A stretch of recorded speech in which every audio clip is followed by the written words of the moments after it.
ঘাটে রয়েছে তাসরিফ 3 এবং ঘাট ছেড়ে যাচ্ছে কর্ণফুলী 12।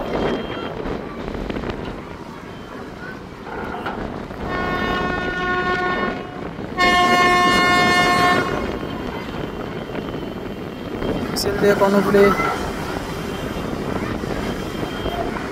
চলে গেছে তাসরিফ 3, কিছুক্ষণের মধ্যেই ছেড়ে দিবে।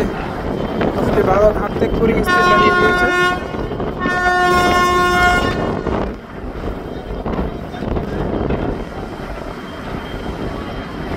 কর্ণফুলী 12 ছাদে বেশ যাত্রী লক্ষ্য করতে পারছি আমরা। জনপ্রিয়তার শীর্ষে থাকা লঞ্চটি এমভি কর্ণফুলী 12 বেতুয়া চরফ্যাশনটি যুক্ত হওয়ার পরে বেশ সুনামের সহিত সার্ভিস দিচ্ছে।